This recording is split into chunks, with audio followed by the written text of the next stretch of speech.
Right, I'm speaking to Eddie Hall, inducted into the Stoke-on-Trent Sporting Hall of Fame. How does that sound? It sounds pretty good, very humbling, to be a part of such a sort of highly classed, sort of famous people, I suppose. Stanley Matthews, Phil Taylor, Chris Edwards, who sadly passed a few months ago. So it's very humbling. I'm very happy and blessed to be accepted. I think I'm very happy. Obviously, I'm very happy for him. I'm very happy for his family.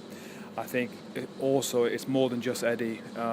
It sends out a bright message to any young person out there with the potential, with the ambition to be the best at something that you can actually make the impossible possible. Mo was telling me earlier it was a kind of a surreal reception for you, wasn't it, when your wife brought you down to the M Club? Yeah, very sneaky. My wife said we're going out for a meal, and then brought me here to say we're going to pick up a card from Mo.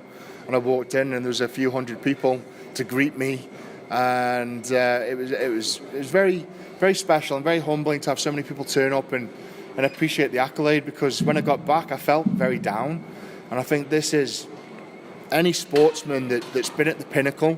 Once you've been at the top, you can feel very empty after winning such a title, and I did feel empty. So the fact that they put such a reception on for me to sort of greet me and make me feel worthy of that title was very, very special. How did you feel when you realised he'd been crowned World's Strongest Man? I remember it like it was yesterday. We were in Cambridge for a weekend with the family. He was in Botswana, right, middle of nowhere, out of communication. I'd kind of got the report on the first day, and he was just ahead of Brian Shaw, and Brian Shaw at the time was 4 times world's strongest man, proper beast. He was a giant of a man, and we thought, okay, he's got a chance. But second day, Brian's going to come good, and deep down, I began to have some doubt, but I also had some hope because he was still in the game. And when I got the news, I just couldn't believe it. I mean, it was just like quite a surreal moment. It's like doing something personal. And in a way, I felt like I've been part of that journey, and I felt so fulfilled and so happy for Eddie and his family, happy for all of us. And it was just exhilarating, to be honest. And the world changed for him from there on. And just tell us what that competition was like for you. Well, 2016, I went in very confident, and I'll be honest with you, I'd already spent the prize money before I landed. That's how confident I was.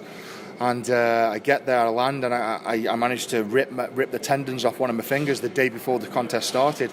I still competed, and I was the 3rd strongest man on the planet one-handed. And it put more fire in my belly to come back next year bigger and stronger. In 2017, I came in the biggest and strongest anyone had ever seen. There's no doubt in anybody's mind I was the strongest man on the planet. And the first event was the tyre flip, and I came 5th out of which was an absolute disaster. And then I brought it back. I won the next 2 events, and then came 3rd on the plane pole, won the deadlift, and then the Atlas stones. I was 4 points in the lead, and all I had to do was put 4 stones up in 28 seconds, and I put 4 stones up in 19 seconds and won the world's strongest man. So it was one of the most fierce and probably the what's the right word?